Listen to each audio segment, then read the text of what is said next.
शांतिपुर नाम का गांव था। वहां के लोग काफी शांति प्रिय और खुश मिजाज थे। उसी गांव में एक रात दिनेश और राजेश नाम के दो दोस्त बाहर से आ रहे होते हैं और रात हो जाती है।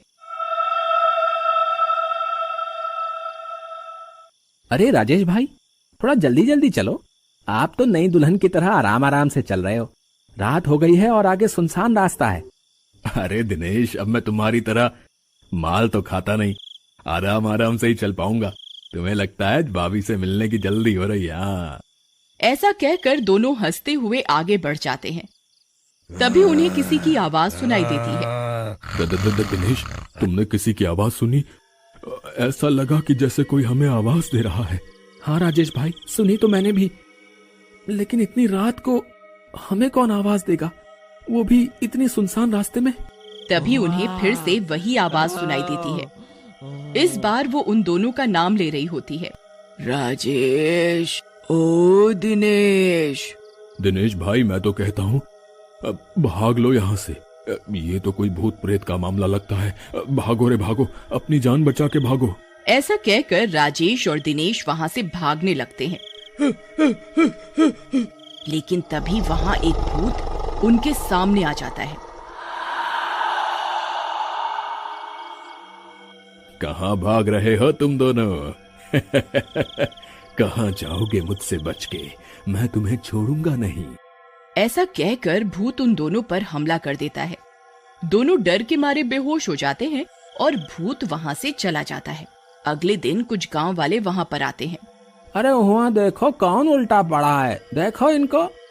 गांव वाले जाकर राजेश और दिनेश को सीधा करते हैं। अरे बाप रे, इनका चेहरा तो एकदम बिगड़ गया है, जाने कौन किया है।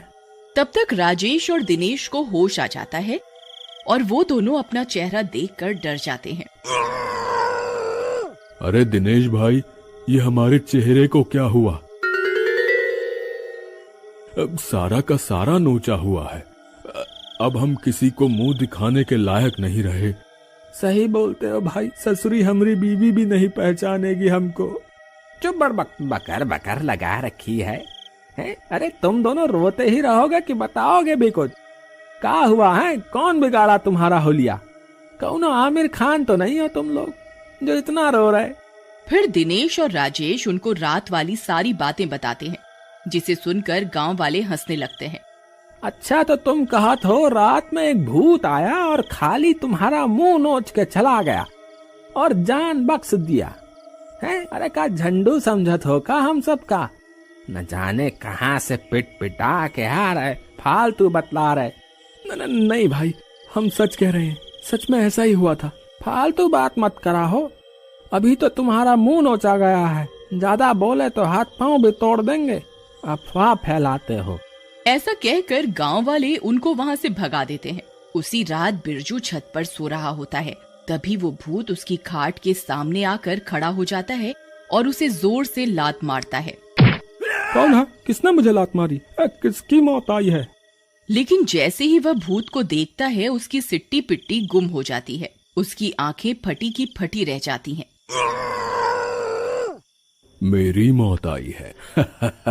मैंने लात मारी है, आजा लड़ते हैं।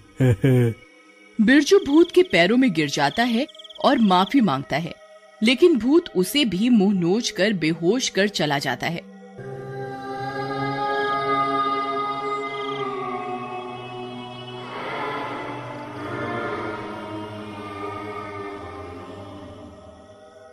अगले दिन बिरजू, दिनेश, राजेश और बाकी के गांव वाले सरपंच के पास जाते हैं और सरपंच को पूरी बात बताते हैं। अरे अब तुम भी बिरजू इन राजेश और दिनेश की बातों में आ गए। ये तो वैसे ही डरपोक हैं। अरे भूत वूत कुछ नहीं होता। अरे कोई लुटेरा होगा जो मुखौटा लगा के लूटपाट करने के इरादे से आया होगा। अब आप लोग जाओ, ऐसा कुछ नहीं। हम पुलिस को बता देंगे, वो इसका इलाज करेंगे। उसी रात एक लड़की पानी लेने जाती है, तभी वह भूत फिर आ जाता है।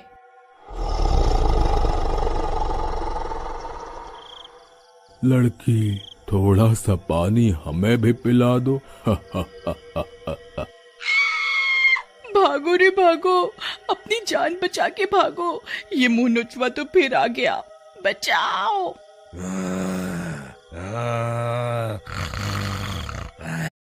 लेकिन इससे पहले कि लड़की वहां से भाग पाती, भूत उसको पकड़ लेता है और मार डालता है। अगली सुबह गांव वालों को उस लड़की की लाश मिलती है। अरे गांव वालों, ये दुष्ट तो अब जान भी लेने लगा है। लगता है गांव खाली करना पड़ेगा। चुप करो दिनेश, क्या बोले जा रहे हो? अरे हमारा घर है भाई, हमारा गांव है, हम खाली करेंगे? अरे वो जाएगा जो बाहर से आया है, समझे? अब चुप करो, कुछ इलाज ढूंढेंगे मिलकर। गांव वालों, अब तुम सब भी जाओ अपने अपने काम धंधे पर। सारे गांव वाले वहां से चले जाते हैं, लेकिन दिनेश और राजेश चलते चलते बातें करने लगते हैं। राजेश भाई, एक बात बोलूं? ये सरपंच जी हमारी बात का विश्वास क्यों नहीं करते? तुम कुछ भी बोलो, मुझे तो सरपंच पे गुस्सा आता है। बात तो तुम ठीक कह रहे हो दिनेश, लेकिन हम लोग कर क्या सकते हैं? वो सरपंच है, बात तो माननी पड़ेगी उनकी। क्यों ना इन पर नजर रखी जाए, लेकिन हम किसी को बताएंगे नहीं। इसके बाद दोनों सरपंच के घर के बाहर छिपकर बैठ जाते हैं और रात होते ही सरपंच अपने घर से निकलता है और नदी की तरफ जाता है। राजेश और दिनेश भी उसके पीछे पीछे चलने लगते हैं। तभी सरपंच एक जगह रुक जाते हैं और अपने पास से एक डंडी निकालकर जोर जोर से चिल्लाने लगता है। हीम क्लीम मुंह नोचुआ, हीम क्लीम मुंह नोचुआ। तभी वो भूत प्रकट हो जाता है। क्या हुक्म है मेरे आका? बस मेरे गुलाम, जाओ और इस गांव में अपने नाम की दहशत और फैला दो, ताकि ये गांव खाली हो जाए और मैं ये सारी जमीनें बेचकर अमीर हो जाऊं।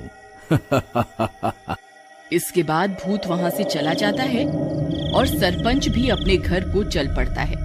अरे भाई, तो ये मामला है, ये लोग हम सबकी जमीनें लेना चाहते हैं। इस सरपंच को मैं जिंदा नहीं छोड़ूंगा। अरे राजेश, गुस्सा करके कोई फायदा नहीं है। इस सरपंच के बच्चे को तो हम जब चाहे निपटा देंगे। हमारा असली मुकाबला तो उस भूत से है। हाँ दिनेश भाई, बात तो आप सही कह रहे हो। चलो पहले इस भूत का हिसाब कर लेते हैं, इस सरपंच को बाद में हम देख लेंगे। मेरे जान पहचान के एक साधु बाबा हैं, क्यों ना उनकी मदद ली जाए। चलो उनके ही पास चलते हैं। उसके बाद राजेश और दिनेश साधु के पास पहुंचते हैं। अरे राजेश बेटा, तुम इतनी रात को, क्या बात है? फिर दिनेश और राजेश साधु को सारी बात बताते हैं। देखो राजेश बेटा, उस भूत की सारी शक्ति उस लकड़ी में है जो सरपंच के पास है। अगर वो लकड़ी हमारे पास आ जाए तो हम उस भूत को रोक लेंगे। लेकिन बाबा, वो दुष्ट सरपंच हमें वो लकड़ी क्यों देगा?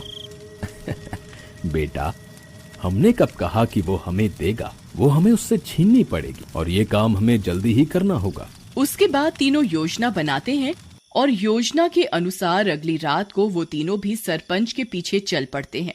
सरपंच नदी के किनारे पहुंचकर लकड़ी निकालकर फिर से भूत को बुलाता है और उसे फिर से गांव में दहशत फैलाने के लिए भेज देता है।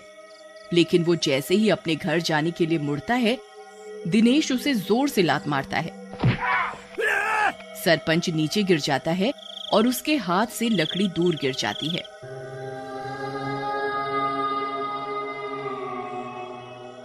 अरे मर गया रे, मेरी लकड़ी कहाँ गई, कहाँ गई? उधर राजेश जल्दी से लकड़ी उठा लेता है। सरपंच जी, वो लकड़ी मेरे पास है। अब तो हम आपको नहीं छोड़ेंगे और साथ ही आपके इस मुंह नोचुआ भूत को। तभी वो भूत वहां आ जाता है और दिनेश को पकड़ लेता है। बचाओ भूत बाबा, बचाओ बाबा, भूत ने मुझे पकड़ लिया, बचाओ। ये पाखंडी साधु बचाएगा इस मुंह नोचुआ से। मरोगे, तुम तीनों मरोगे। इधर साधु राजेश से लकड़ी ले लेते हैं। ए भूत, इस सरपंच को पकड़ ले। अरे बचाओ, इस मुंह नोचुआ भूत से बचाओ। अरे ये मुझे मार डालेगा। अरे बचाओ, अरे बाबा जी बचा लो।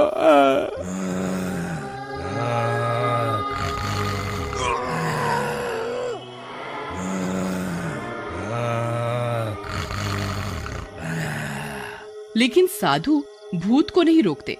थोड़ी देर में ही भूत सरपंच को मार देता है। उधर साधु बाबा भी अपने मंत्रों की शक्ति से उस लकड़ी को जला देते हैं। जैसे ही लकड़ी जलती है,